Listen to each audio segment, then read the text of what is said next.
천지를 별론주고 53번째 시간입니다.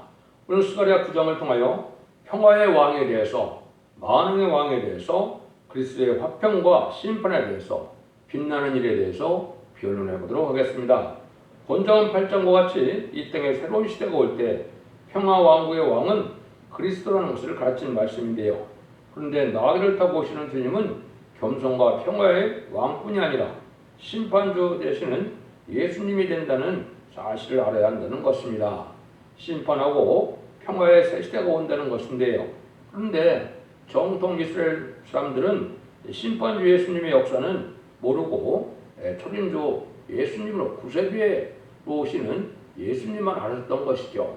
그래서 지금까지도 주님을 구세로 영접하지 못하는 흑암에 빠진 것인데요. 그런데 예수님이 이 땅에 오신 목적은 왕국 건설하러 오신 것인데, 왕국 건설은 그냥 이루어지는 것이 아니고 심판 후에 이루어진다는 것이죠. 그걸 우리가 알지 못하면 하나님의 섭리를, 또 하나님의 사랑을, 그리스도의 사명과 또 사랑을 잘 알지 못하는 것이 되죠. 1절에서 4절입니다. 여호와의 말씀의 경고가 하드락 땅에 임하네 다메섹에 머무르니 세상 사람과 이스라엘 모든 지파의 눈이 여호와를 우러러 봄이니라. 그 적경된 함에도 임하겠고 두로의 시도는 넓은 지혜가 있으니 그들에게도 임하리라. 두로는 자기를 위하여 보장을 건축하며 은을 티끌같이 하며 정금을 거리에 진흙같이 쌓았은즉 주께서 그들을 쫓아내시며 그의 바둑원수를 치시리로다. 그가 불에 삼키울지라. 이 세상에 새로운 평화 왕국의 왕이 올 때 그리스도가 평화의 왕이라는 것을 알았는데요. 말씀하셨는데요. 불의한 자들은 이 땅에 살아남을 수가 없다는 것이죠. 더군다나 불의한 자가 호화로운 것을 하나님께 용납하지 않는다. 만왕의 왕이 세계를 통치하는 데서는 이방 세력을 없이 하고 이제는 하나님의 사랑하는 사람들로 남은 백성을 통하여 새 시대를 이루는데, 이방 세력은 은금을 티끌같이 많이 쌓지만 소용이 없다는 것입니다. 새 시대는 하나님의 참으로 왕족과 하나님의 백성이 이제 복을 받게 되는데요.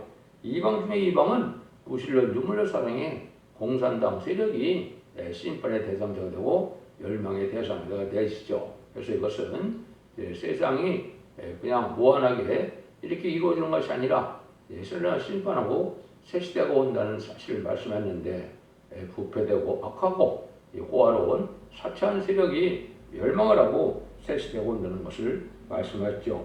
5절 8절입니다. 아스골론이 보고 무서워하여 가사도 심히 아파할 것이며 에그로는 그 소망이 수치가 되므로 역시 그러리라.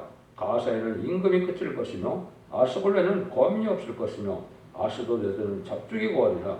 내가 블레셋 사람의 교만을 끊고 그 입에서 그 피를 그 이스라엘에서 그 가정것을 제하리니 그도 남아서 우리 하나님께 돌아와서 유다의 한 두목같이 되겠고 에그로는 아위 없을 사람같이 되리라. 내가 내 집을 둘러진을 쳐서 적군을 막아 거기 왕래하지 못하게 할 것이라. 포악한 자는 다시는 그 지경을 치하지 못하리니 이는 내가 눈으로 치니 범인이라. 이렇게 되어 있죠.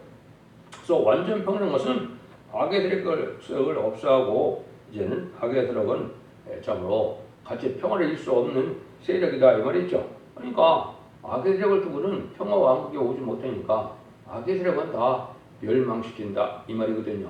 그래서 짐승의 저소가 되는 것도 있고 아주 황무지가 되는 것도 있다는 것이죠. 덮어놓고 평화 왕국을 이룬다는 것이 아니라는 거죠. 하나님께서 이 복음을 전해놓고 안 들을 때는 이제는 심판을 해요. 악의 세력 없이 않는 것입니다. 이방 중에 이방은 또 무신을 주문하네 악인은 공산당인데 죄인은 회개치 않고 믿지 않는 사람인데 악인과 죄인은 다 멸망당하고 원수의 세력을 없애서 새 시대를 이루는 것이 하나님의 방법이라 입니다. 그러면 그것이 아마겟돈 전쟁에서 완전한 그날이 다 이것이 성취되는 것이죠. 아마겟돈에서는 악인과 죄인은 한 명도 살아남지 못하게 되는 것이 하나님의 심판의 역사인 것입니다. 9절입니다. 그 시온에 따라 크게 기뻐할 자다. 예루살렘에 따라 즐거이 부를 자다. 보자 보라 내 왕이 내게 임하리니 그 공의로운 오며 공의를 베풀며 겸손한 나귀를 타라니 나귀 잡은 것 곧 나귀 새끼니라. 그래서 이것은 참으로 중요한 일이죠. 완전 평화의 왕국의 왕이 되신 분은 아주 지도자가 겸손하기 때문에 나귀를 타고 오신다. 이렇게 되어 있죠. 이것이 이제 여러분이 아시는 것처럼 요한복음 12장 12절 이하에서 이게 성취가 됐죠. 참 중요한 일이거든요. 여기 보면 그 이튿날 유황길에 온 큰 무리가 예수께서 예루살렘으로 오신다함을 듣고 종려나무 가지를 가지고 맞으러 나아가 있으되 호산나 찬송하리이다. 주 이름으로 오시는 이여 곧 이스라엘 왕이시여 하더라. 예수는 한 어린 나귀를 만나서 다시니 이는 기록된 바 시온에 따라 두려워 말라. 보라 너희 왕이 나귀 새끼를 타고 오신다 함과 같더라. 이것이 이제 이 스가랴 구절들이 성취된 것이죠. 그렇게 이제 예수님을 왕으로 영접했던 백성들이 돌변하여 며칠 후에는 십자가에 못 박아 죽이라는 그런 그 어리석음을 저질렀지요. 하나님의 섭리를 잘 알지 못하니까 순간적으로 흑암에 빠지게 되는 것이 하나님의 섭리와 하나님의 사랑의 이러한 비밀을 알지 못하면 이렇게 되는 것이죠. 예수님이 이제 이때 바로 이제 12제자나 이스라엘 백성들은 예수님이 만왕의 왕이 돼서 자기들의 원수인 로마도 굴복시키고 세상을 이제 다스려서 떵떵거리는 나라가 될 줄 알았는데 예수님은 뭐라 그랬습니까? 내가 십자가에 못 박혀 죽어서 사흘 만에 다시 부활할 것이라는 걸 얘기하니까 참으로 이것은 제자들이나 이스라엘 백성들은 청청병력과 같은 얼토당토는 말로 드리는 것이죠. 이것을 깨닫는 자가 없었지요. 이걸 지금까지도 잘 알지 못하는 것이고 또 이제는 이 뒤에 나오는 심판 후에 만왕의 왕으로 오실 날이 있다는 사실을 알지 못하니까 하나님의 섭리를 잘 알지 못하는 이스라엘 백성들은 지금도 주님을 구세로 영접하지 못하는 마귀의 자식의 형편에 있는 것이다. 이걸 우리가 알아야 된다 이 말입니다. 이때 보면 베드로도 이제는 십자가 못 박혀 들어가신 분은 예수님을 안 된다고 하니까 주님께서는 사탄아 물러가라 그랬죠. 인간적인 의로, 인간적인 도덕으로 되는 것이 아니고 하나님의 뜻대로 되는 것이고 하나님의 하시고 나는 예언된 섭리가 이루어져야만 구원의 섭리가 이루어지는데 그걸 알지 못하고 반대하면 이제 마귀의 편에 들어갈 수밖에 없는 것이죠. 그래서 지금도 이 심판 역사를 모르고 이제 유대인이 흑암에 빠지는 것이 현재까지의 삶인데요. 지금도 이제 다시 오는 예수님을 영접하지 못하게 되는 것이 일반 기독교인에서 기독교인들이 그걸 알지 못하다. 이 유대인들처럼 이 흑암에 빠질 가능성이 아주 높은 때 우리가 살고 있는 것이죠. 진리를 잘 분별해서 이 구절만 보다도 이 앞에만 볼 것이 아니라 뒤에도 자세히 봐야 되거든요.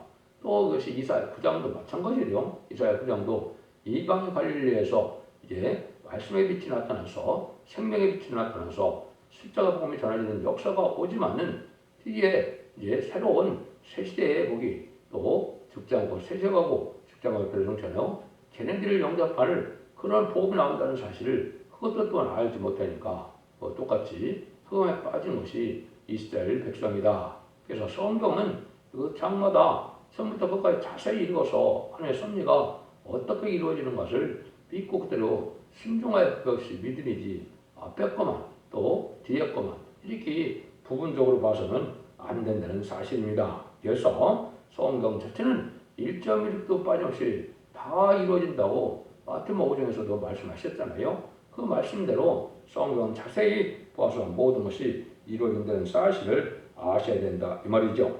그러면 여기서 이제 구절에서 이것이 응했다면 이것은 하나님 말씀대로 오신 예수님이 이 시대에 이제 만왕의 왕이 되실 분이라는 것은 분명한데 그 답을 알지 못하니까 그것이 다 소용없게 된 것이죠. 10절입니다. 내가 에브라임의 병거와 예루살렘의 말을 끊겠고 전쟁하는 활벽끈을 이니 그가 이방 사람에게 화평을 전할 것이요 그의 정권은 바다에서 바다까지 이르고 유브라데 강가까지 이르리라. 이 평화의 통치가 이제 민족적 국경의 차별 없이 세계적인 평화를 가져온다 이 말이죠. 이것은 이제 화평의 복음이 돼서 화평을 전하는 때가 온다 이 말입니다. 하나님께서 이러한 복음을 전하지 않고 바로 심판할 수 없으니까 하나님께서 누구든지 이제는 십자가 도를 전하고 화평의 복음을 전해서 믿고 회개하고 들어온 자는 하나님의 백성 삼는 이런 은혜 시대에 복음의 역사가 있다는 것을 말씀한 것이죠. 근데 이것이 이제 세계적으로 이 십자가도가 다변해서 그것으로는 세계 통일이 됐죠. 하지만 진정한 것은 이제 악의 세력이 없어지고 완전한 평화왕국을 이루는 것은 심판의 역사가 또 있다는 사실을 아셔야 된다 이 말이거든요. 그래서 하나님께서는 하나님과 인간과의 화평도 원하시고 인간과 인간 사이에도 화평을 원해서 진정한 화평한 나라를 이루는 것이 하나님의 뜻이거든요. 그 일들이 이루어지는 것이 천년치상 평화왕국이 1차적으로 이 땅에 이루는 것이 하나님의 사랑의 완성이 되는 것을 여러분이 아셔야 된다. 그런데 이런 완전한 평화가 이루어지려면 어떻게 돼야 됩니까? 완전한 사람들이 돼야 되는데 완전한 사람이 되는 것은 성령을 받는 수밖에 없거든요. 그래서 만민에게 부어주는 성령을 받은 중성받아서 하나님의 백성이 되지만 하나님께 인간종을 이마에 인쳐서 받는 7명을 받으면 완전한 이제 인간이 돼서 하나님께서 신과 같이 여기시는 그런 종들이 된다 이 말입니다. 세상 권세가 당할 수 없고 마귀의 세계가 당할 수 없는 이러한 일들이 이루어져야만 이 땅에 완전한 평화의 나라가 이루어지는 사실을 이 시대에 참으로 숨은 비밀이고 중요한 비밀인데 이걸 또 알지 못하고 있단 말입니다. 그래서 이방인에게 화평을 전해서 이제는 구원하는 시대도 있지만은 그것으로 끝이 아니다 이 말이죠. 그래서 그 일들을 우리가 잘 알아야 됩니다. 그 일도 쉬운 일이 아니니까 베드로에게도 어떻게 했어요? 환상을 봐서 보자기에게 이제는 가정한 짐승을 먹으라 그러니까 속돼서 못 먹겠다 그러니까 주님께서 뭐라 그럽니까? 하나님께서 깨끗한 것을 너희가 속되게 하지 말라 이렇게 말씀하셨죠. 이게 이제 이방인에도 구원의 기회가 갔다는 걸 알려준 것이죠. 그래서 그 복음이 이제는 세계에 십자가의 도로 전해져서 세상 모든 이방인 중에서도 이제 예수 믿고 중상받아서 하나님의 백성 되는 이런 일이 지금 2000년 동안 지내온 것이죠. 이것이 하나님의 섭리가 이루어지는 과정인데요. 근데 11절에 보면 이제 어떤 일이 벌어지느냐 17절에서 13절입니다. 또 너로 말할진대 내 언약의 피를 인하여 내가 너의 갇힌 자들을 물없는 구덩에서 놓았나니 소망 품은 갇혔던 자들이 너희는 보장으로 돌아갈지니라. 내가 오늘날도 이러노라. 내가 베냐민에게 갚을 것이라. 내가 유다로 당긴 활을 삼고 에브론을 먹인 살을 삼으리니 시온아 네가 제 자식을 격동시켜 헬라 자식을 치게 하며 너로 용사의 칼과 같게 하리라. 이렇게 말씀하셨죠. 여기 이제 중요한 말씀이 있는 것이죠. 그래서 이것은 언약의 피로서 재계 구름 중에서 구원하는 삶의 권수도 구원하는 역사도 있지만은 인간 중간에는 여기 무슨 일이 있느냐? 내가 유다로 당긴 활을 삼는다 그랬죠. 이게 참 중요한 말이거든요. 이것은 이제 하나님 택한 백성들이 이제는 예수 믿고 충성한 지를 다해서 이마에 입맞음으로 이제는 입맞은 14만 4천 명의 변화 성도가 되는 것이 유다로 당긴 활을 삼는 건데요. 이게 이제 인간을 말세 사망자가 돼서 백마탄 군대가 되어서 예수님이 시상을 강림할 때 백마탄 군대가 아무튼 최종 승리할 의의 병기로 이제 군대로 장성된 믿음의 분량을 채운 자들을 뜻했는데요. 이것이 참 중요한 일이거든요. 이것이 계시록 6장에 보시면 뭐라 그럽니까? 6장 1절에 백마탄 자가 활을 가졌는데 많은 멸류관을 가졌죠. 이 활을 가졌다. 이게 이제 14만 4천 명이 되는 것이죠. 그 백마탄 자는 우리 주님이시고 14만 4천 명은 백마탄 군대가 되어서 멸류관을 받았다. 이것은 승리의 왕권을 받았다는 뜻이고 이기려고 하더라 그랬죠. 예수님께서는 삶의 권세를 이겨서 십자가에 들어가셨지만 부활 승천하셔서 이제는 성령을 보여주시는 그런 주님이시죠. 그것이 이 자를 이긴 것이고 이 세계 꽉 찬 마귀의 정마의 3대력을 멸망시키는 것은 아마겟돈에서 최종 승리하는 것이죠. 미가엘 천사장은 용마귀를 무성에 가르고 짐승의 세력인 공수함당 세력과 회개치 않은 악인과 죄인들은 다 멸망시키는 것이 이게 이기려고 하더란 말씀 중에서 왕국 건설을 이룰 때 백마탄 군대가 되어 아마겟돈에서 최종 승리할 것을 말씀하는 것이죠. 이것이 이제 하나님께서 하시고자 하는 방법이고 이것이 이제 예언된 대로 이루어지는 일인데요.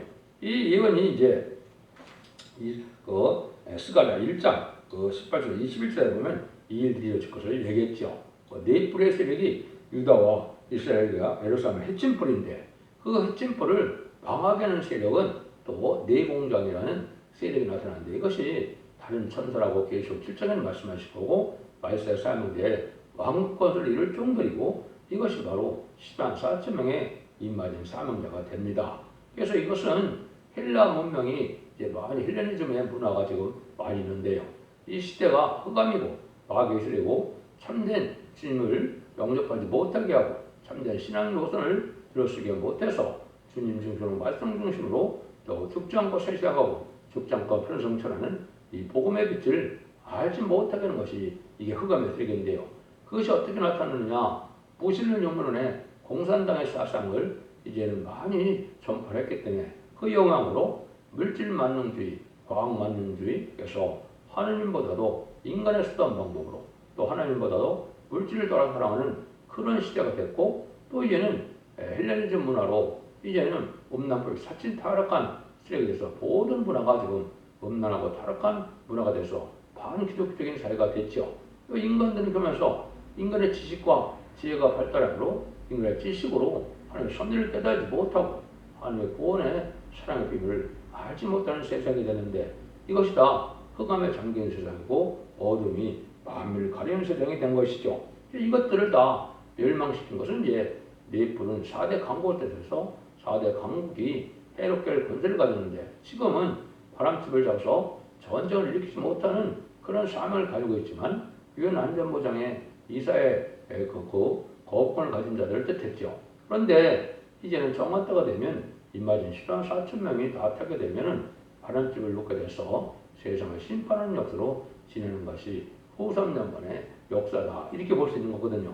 이 일들이 이제 성취될 날이 이제 가까웠다 이렇게 보면 되거든요. 그래서 시온의 자식을 격동시켜서 헬라 자식을 친다 이렇게 표현되어 있죠. 이것이 이제 시온의 자식은 임마진 14만 4천 명의 예수 믿고 충성받아서 이제는 하나님 백성된 자들 중에 충성과 씨를 다하는 자들을 얄국된 종으로 이제 뽑힘을 받게 하고 이제는 임마진 14만 4천 명이 바로 시온의 자식인데 헬라 자식은 세상을 반기독교적으로 해나가는 지금 세상의 문명 세력이다. 그 중에서도 강대국이 지도가 되니까 그런 세력들을 멸망시키는 일을 하는 것은 임마진 10만 4천 명이 아마겟돈에서 최종 승리하게 하는 것이 하나님의 비밀의 것을 여기 말씀하신 것이다. 그걸 그렇게 깨달아야 된다 이 말입니다. 14절 15절입니다. 여호와께서 그 위에 나타나서 그 살을 번개같이 쏘아내실 것이며 주 여호와께서 나팔을 불러주시며 남방 헬반을 타고 행하실 것이라. 만군의 여호와께서 그들을 호하시니 그들이 원수를 삼키며 물매들을 밟을 것이며 그들이 피를 마시며 즐거이 부리기를 술 취하는 것 같이 할 것인즉 피가 가득한 동료와도 없고 피 묻은 제단 못장와도 같을 것이다. 그래서 인간에게 이렇게 참된 희망을 줘서 해방을 주는 거죠. 이것은 삶의 권세 아래서 있던 인간들을 이제 죽지 않고 이제 변화 순천할 수 있는 이런 은혜를 받기 전에 지금까지는 삶의 권세가 받아서 지옥 갈 인간이 천국 갈 인간이 됐지만은 인간 총말에는 영국간에 죽지 않는 이런 몸이 돼서 세시의 복을 누리게 되고 변화 승천하여 또 하늘의 보좌 앞에까지 들림받는 일을 있게 될 것이거든요. 이런 일들을 할 때 그것이 바로 심판의 역사인데 심판의 역사를 이렇게 말씀하는 것이죠. 그래서 어떤 면에서 보면 전선면 들어가서 5개월 황충현왕이 올 때부터 첫째 화가 시작되고 둘째 화는 이제는 3차 대전과 후 3년 만에 심생의 표를 받는 것이 둘째 화고 세 번째는 심생의 표를 받는 들이 방할 때인데 이것은 대접정의 30일의 대접정과 45일의 아마겟돈 전쟁에서 악인과 죄인이 전멸당하는 심판이 끝나는 것이거든요. 그래서 이제 에덴 동산으로 이 세상을 재창조해서 완전한 평화와 왕국을 이루는 것이 하나님의 역사인데 이 심판의 때가 여기 올 것을 이렇게 말씀을 한 겁니다. 그래서 하나님의 진노의 날이 오는데 진노의 날은 후 3년 후에 짐승의 표를 받은 자들에게요. 이제는 용서 없는 심판을 내리는 것을 진노의 날이다 이렇게 볼 수 있는 것이죠. 이런 일들이 이제 이루어지려고 이렇게 많은 예언 속의 계시를 통하여 이제는 하나님의 마지막 복음의 빛을 이 땅에 알리는 역사를 하는데 이것이 진리의 심판의 달인으로서 마지막 결론으로 전산자문의 구원을 이루는 마지막 기회다. 이렇게 볼 수 있는 거거든요. 이 변론에 순종치 않으면 살아남을 수 없다는 것이 하나님의 법이거든요. 그래서 완전 변론에 익은 첫대게 진리 심판에 대한 변론을 듣고 순종해야만 죽지 않고 세례하고 죽지 않고 변론잖아요. 자손만대의 축복을 누리는 세시의 축복을 누리게 된다는 것이 이 인간론의 마지막 구원의 비밀이고 말세 복음의 비밀이다. 이렇게 볼 수 있는 거거든요. 16절 17절입니다. 이날에 그들의 하나님 여호와께서 그들을 자기 백성의 양떼같게 구원하시리니 그들이 멸류관의 보석같이 여호와 등에 빛나리로다. 그의 형통함과 그의 아름다움은 어찌 그리 큰지 소년은 곡식으로 강건하며 소년은 쇠포도주로 그러하리로다. 이것은 이제 이런 심판을 해서 세시되고 무슨 이제 영혼과는 강건함으로 눈물, 고통, 재앙, 질병이 없는 완전한 새시대가 에덴 동산의 축복으로 임하는 때죠. 그러는데 그때 이제 여기 뭐같이 빛나더라 했습니까? 멸류관이 보석같이 요같은 빛날 주동들이 있죠. 이게 이제 임마진 14만 4천 명에 대해서 백마탄군대가요 이제 악의 세력을 물리치고 멸망시키고 심판하고 그래서 이것이 하나님의 뜻을 이룰 성취할 말세 사명제인데 이 정도는 보석같이 빛난다. 그래서 다니엘서 12장 3절에는 지혜로운 자와 많은 사람들을 옳은 대로 인도하는 자는 공창의 빛과 별같이 빛난다 그랬죠. 여기 이제 왕권 받을 10만 4천 명의 영광을 말씀한 겁니다. 여기에 들어간 것이 인간의 가장 복받는 일이고 이때 하나님께서 가장 복받을 자들을 지금 뽑아내는 것이 선선도만 37개월 동안인데 그날이 임박하다. 그래서 마지막 한 일에 전선의 역사가 진행될 날이 심히 임박하는데 전선에 들어가면 37개월 동안은 임받은 10만 4천 명을 이제 뽑아내서 변화승천하는 은혜를 주고 이제 능히 쓸 수 있는 콧물로 계속 7장으로 예언된 새시대갈 백성들은 이 진리앞에 순종한 자를 예비처 보호수로 보호하여 하늘과 전날에 심판을 변하기 위해서 새시대 백성으로 새시대에 축복을 누리게 한다는 것이 하나님의 마지막 비밀이 되는 것입니다. 그 뜻을 이렇게 이룰 것을 말씀하셨다. 이렇게 보시면 되거든요. 그래서 인간 종말의 역사가 이제는 은혜시대의 역사가 끝나고 난다면 심판의 역사로서 마지막 사랑의 변론의 경고를 하고 그 변론대로 심판하고 변론대로 세세의 축복을 주시는 것이 하나님의 때같지 않은 경륜이고 인간론의 마지막 구원의 비밀인데요.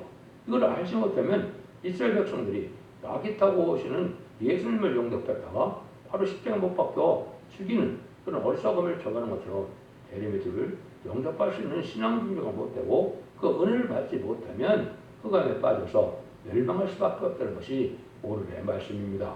여러분들도 완전 변론의 축복의 역사의 변론을 듣고 순종함으로 얘는 죽지 않고 세시하고 직접과 멸성천하여 자손 만대 축복을 이루는 복된 종들과 성도님들 다 되시기를 예수님으로 간절히 축원드립니다. 아멘.